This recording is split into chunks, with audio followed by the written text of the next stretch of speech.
Hello and welcome to the podcast. Today we are live at Humber Tech Expo and I'm joined by Tim Shaw, who's the CEO of KCOM, one of the biggest and most successful companies in the region. We talked to Tim about his career today, we talked about the future of KCOM, and more importantly we talked about why Hull is the only city in the UK with white telephone boxes. As usual, please support us, please like, subscribe, share the content, we do appreciate your help. And with all that said, welcome to tomorrow's workplace today.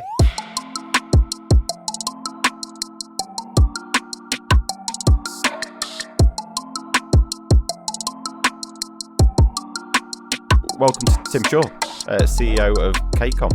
So do you want to just give us a bit of a background of who you are, what you do?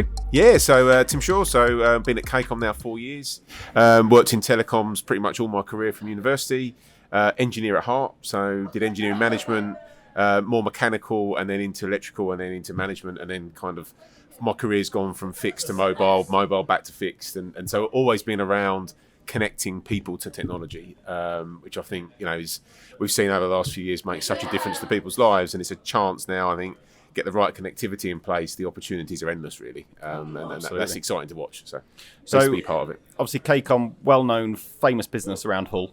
Yep. So we do have a few listeners watchers outside of Hull. So for those people, could you just explain what KCOM is, what you guys do?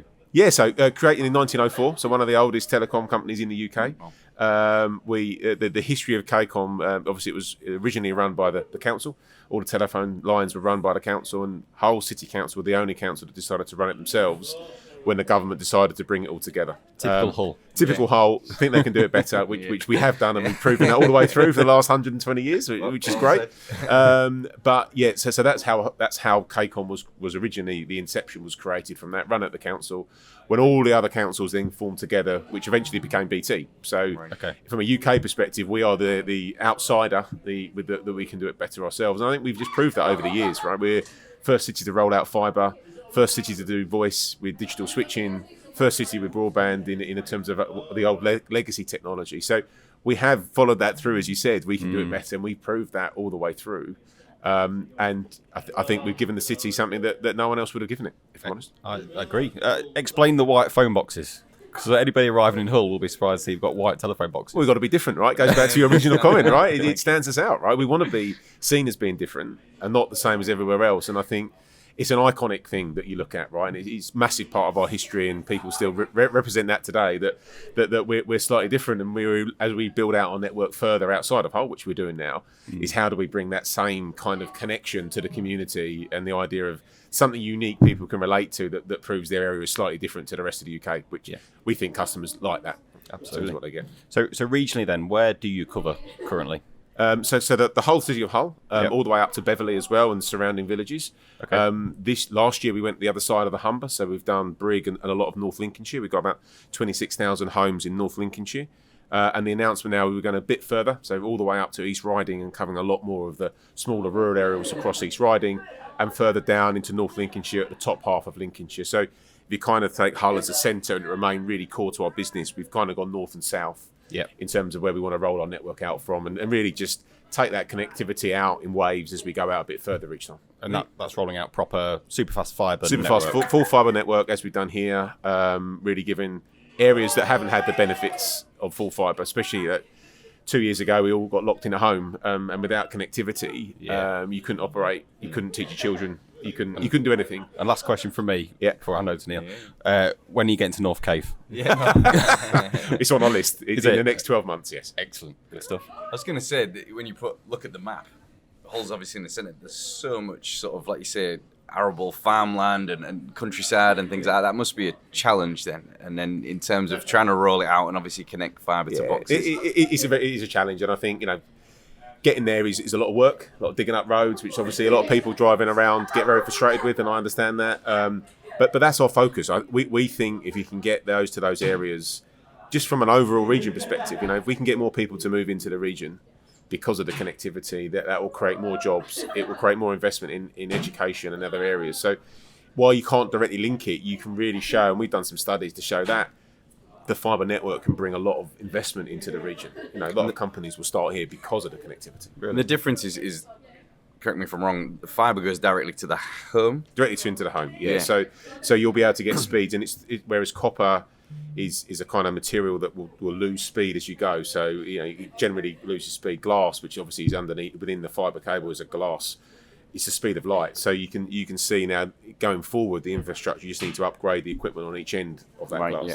Because obviously the speed of light is an infinite speed. So what it becomes is we're now got the infrastructure that we're reliant on big tech companies to build the capabilities each end to be able to keep pushing speeds instead of it having to dig up the roads over and over again. Yes, the glass is there, therefore it can sustain everything we can see for the next. So you future-proofed it then in that regard, put the infrastructure in place, and like you say, it's the tech then. It's the tech on the end. Yeah. Yes. So whereas copper now it became you had to make this big jump. Hence that the build across the whole of the UK. If you like, likes of BT, City, other builders.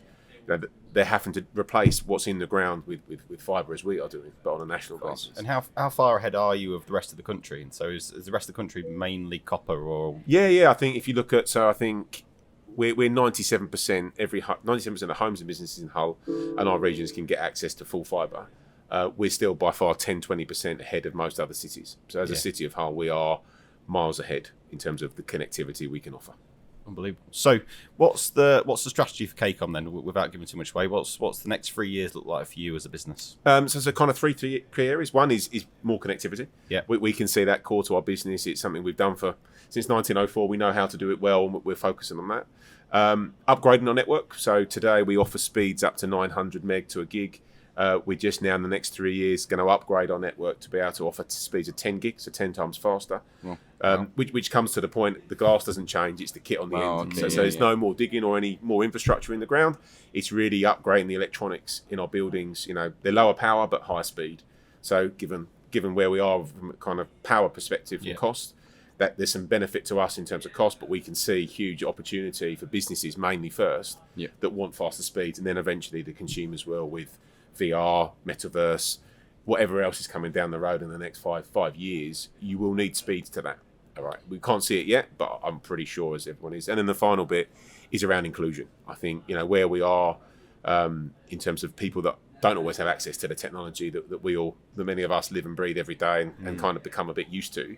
There's many people in our region that don't, and so digital inclusion is a big part of our strategy for the next 3 years. And how do we make sure when we roll out, everyone is connected and everyone can benefit from it in whatever way that is? Is that through like libraries or public spaces or libraries, public spacing? We do a lot of support with charities. We've pledged £500,000 over the next 3 years to those charities. We've got a big volunteering program across the team. So a lot of our engineers, our teams will go out, work with schools, work with charities. Do a lot with sport. We can see sport. We do a lot of partnerships here at the football club and at rugby in the city about bringing people, making them aware. I mean, I know we were talking about cyber earlier. I think how we not only get people connected, but make them aware of the potential pitfalls and dangers of the internet, but do that from a young age. Train, educate people from a young age all the way through. So as and when they come out, they're fully prepared for what they need to do in a digital world. You mentioned the metaverse. Has KCOM got a presence within the metaverse yet? Not yet, no. We're just making sure as it goes, everyone in this region can get access to it. So, because it could go mad, it could just fizzle away, right? And it's one of those that we don't know. But we do know, in the way it will grow, the amount of data people will need to be able to process quickly will massively be where we looked upon to say make it work. Right? Is that growing exponentially, and do you expect it to carry on at growing exponentially, or is it going to get to a point where you think actually we're at X gig and that's fine, that's going to see us through for the next 100 years? Everyone said that 10 years ago that it will stop, but I would say every year it's 40% higher. Really? And we went into COVID, we saw, if I go back pre-COVID to now, we're about 200% up on usage. Wow. Across our network. And is that more people consuming the likes of Netflix or YouTube, or have you found it the other way where people are creating content like this and posting more? You see, I'd just say it's all of it. I think content plays a big part. I think Netflix and and there's Netflix, Disney Plus, Amazon. The ability to watch it. You watch rugby football live on Amazon. You can see the spike now. So live content becomes more through these big tech companies. The reliance, the pure delivery is through networks like ours. And our patience for content is massively reduced, especially being locked at home. Everyone wants everything now, right? So the investments we're making is to make sure future-proofing that content is there, because we do see that if I look at what Amazon are doing at the weekend on Rugby Union, they are slowly making their way into content and live content, and then being able to repeat that over and over again. I think that will drive a lot of different behaviours that we're used to. And do you engage with local businesses to understand what their strategy is in terms of and how you can support them from an infrastructure perspective? Absolutely, and I think earlier today we were talking to one of our partners, Goshorts, as a lawyers in here in Hull, big employer, and we've taken that worry away from them. So when they hit COVID and had to all work from home, all their employees had full fibre. They could just run their business because we took that worry of connectivity away from them, and they could just innovate on top. And I think that's where I see us playing the biggest part moving forward. Is we don't want people worrying about how they're going to connect, how much data they're using, but put all the focus on how do you do better with the technology we've got. It must be unusual because you've got, I don't know if monopoly is the right word, but you've got a bit of a monopoly in the kind of local area, haven't you? So from a private business perspective, how do you handle that? How does that play into your strategy?